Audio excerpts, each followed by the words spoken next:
now completed the base sections and some parts for the first piece of the superstructure, so we can go ahead now and we can prime that ready for final paint. Trees aren't green, the ocean is grey, sky is a vague blue, come away. My room is a mess, it could use a hand. My favorite TV shows to capture in. I know must get it right, must get back in the fight. This can't be a surprise, I think I'll let it slide. I'm sleepwalking through all of my problems, no, I can't make it through. Every night it's the same, I keep running fast, left and right, wondering where my head's gone now. I'm sleepwalking through all of my problems, no.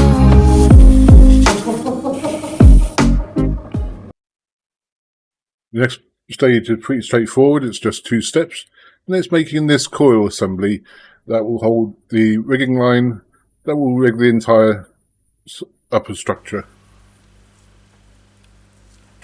The mechanism for this is pretty simple. Put the mounting bracket in the middle of the long pole, place a coil on either side, ensuring that the side with the hole in it goes to the inside on both sides. And that's the section done.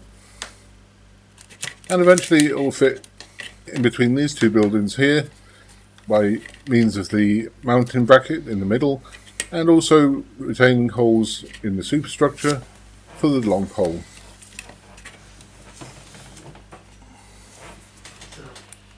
Finish off, we just need to wrap each of the coils with cotton, and that will be the rigging lines almost ready to go. The next section we're going to be looking at is number 9 with 8 parts, and it's basically building a box section. So we want to start with the side panels, the top supports,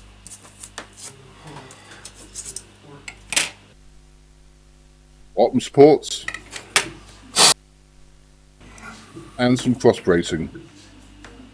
As you can see, these had injector marks which have been filled, so they'll just need to be cleaned off. Once you're happy with them, you can start to assemble this substructure and start by dry fitting everything together, starting with the top brace.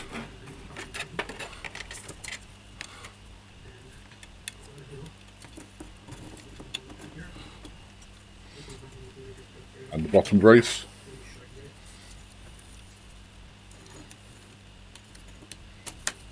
Just make sure all the pins are in the correct holes and fully seated.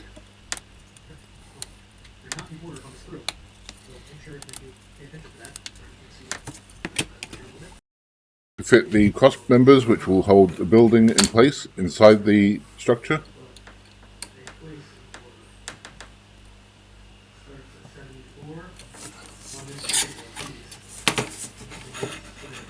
And just make sure that they're fully seated.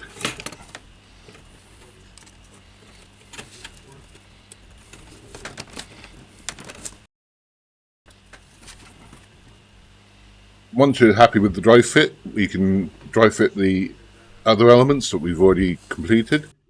And we'll start with the large hut. And that goes in on the cross members.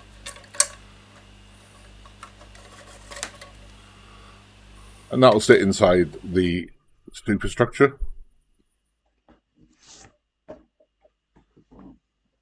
And next comes the rigging control center, which fits at the rear of the assembly.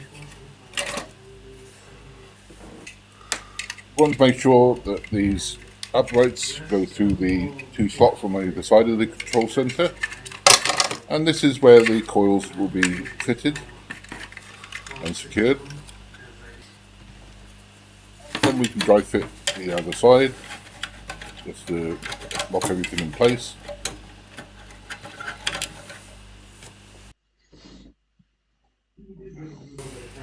And the two side units can go in with the control unit, with the coil unit.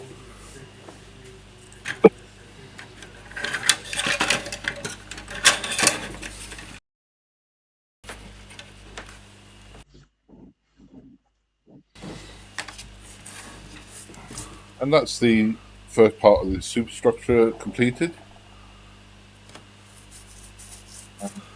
Ready for priming and painting. The next stage is to fit the signs on the side, which is the nameplate.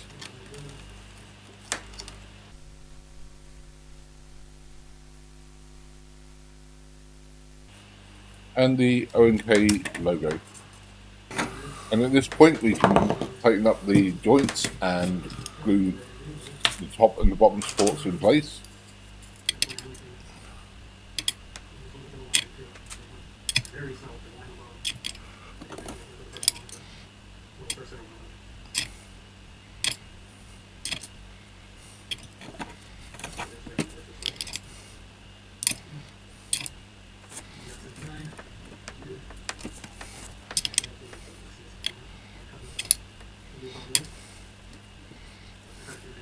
Once we're happy with that, we can go ahead and fit the nameplates.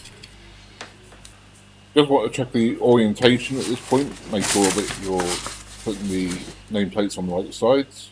It's important to get the positions correct because this arm will be sitting at an angle, but you want these nameplates to be fairly straight when looking directly at them. So just go ahead and double check the positioning in the instructions.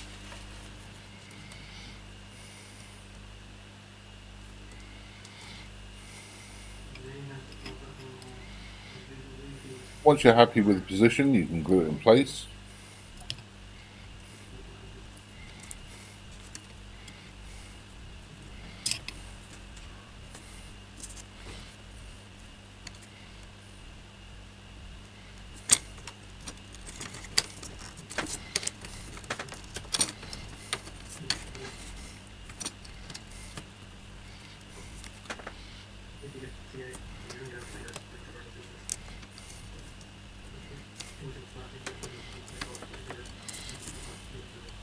And repeat the process for the O&K logo.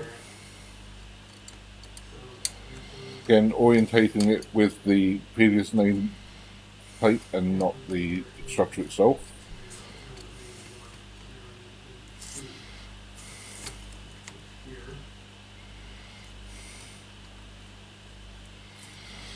And once you're happy, leave that in place.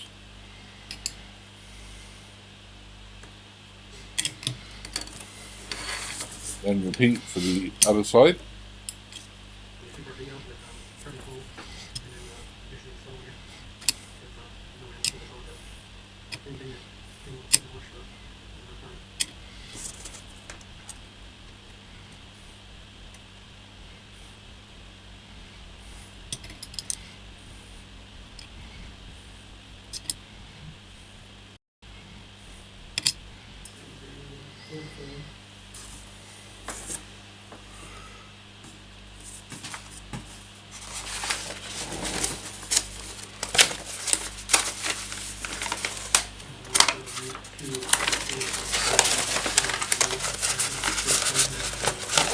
And finally, you can glue it all together and put it together just for a final test fit before moving on to the next stage. Stages 10 and 13 are both the same. I'm not sure why they're separate. So you just need to do two of these, but they need to be handed, so you've got a left hand side and a right hand side. So we'll start with the left hand side. And you got three main bits. You got floor, walls, and the roof section to go on first.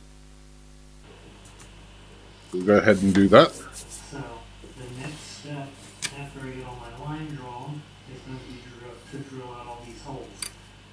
And just orientate the floor section till it matches the instructions. You'll notice on the walls they're slightly angled, which means the front of this little building will actually sit at an angle. And you'll need to fit everything together to get it to sit properly.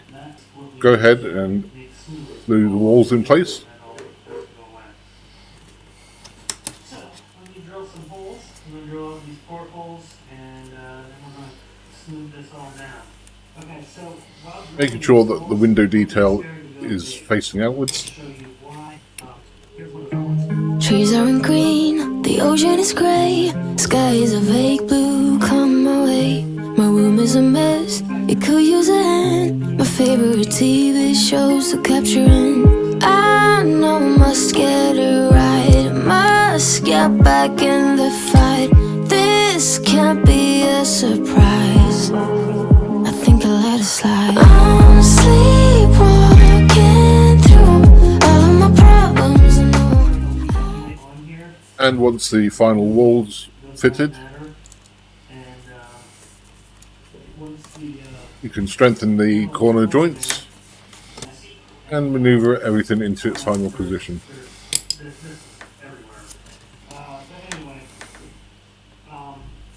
as you can see, I got most of this rough smooth, and now I'm going over it with some sandpaper, just basically to get it smooth. And once you're happy with that and happy that everything's in the right position, you can place on the roof section. 60 grit on it, and Trees aren't green, the ocean is grey, sky is a vague blue, come my way. My room is a mess, it could use a hand. My favorite TV shows are capturing. I know must get it right, must get back in the fight. This There's a slight overhang on the roof section that goes at the front of the building. clearing the portholes pretty well done. So what I want to do now is After a quick dry fit, line down you can glue that in place. that way when I go to Once the glue's dried, we can move on to the one is 7 upper platform. The first thing we need to do is caliber. glue on the support. And that goes on the side of the building. Alright. To make sure you've got the correct orientation. Then you just want to glue it on the back of the building with the thick section towards the base, facing outwards. And then we'll use it. Okay, so I got all my wind power portholes pretty much now. Once you're happy that it's glued in place and secure, take this roof section and you want to place it so it's coming from the upright across the roof. I'm using one of these diamond cut type deals now, so the holes are quite large, but they really need to be in order to do this, so that you don't really see the plastic So, behind them. So and glue that in place. it also will alleviate that problem, and then that will land right Then take the diagonal support, and you'll notice the edges are Woody's cut at an angle models. to allow you to place it. That will actually protrude out here a little bit. Using those angles, place it at a 45-degree angle between the rear support and the roof section, and glue it into place. Back here, these windows are in here, and these windows are in here. So, the colors against where my lift off point will Once be. everything's dry, It was really close in the plastic, or not the plastic, but the, when you hold the brass up, but, all that's left to do is fit platform at the top, other, the support structure, was just to kind of fit and the easiest way to do that is to turn it upside down and put the platform on the surface and glue it like that way. a lot less of the side to side because we only have the one support going up on these sections. Yeah. Then just let the glue dry. Do the next one on film. This is the little mini kit. What we're going to do is cut And that's the completed section. You want to do another one to the other side of the support arm. And that's where we're going to leave this video for today. And off camera I'm going to fit the railings, do a bit of filling and sanding. So I hope you enjoyed the video. Please like and subscribe, and I'll see you next time.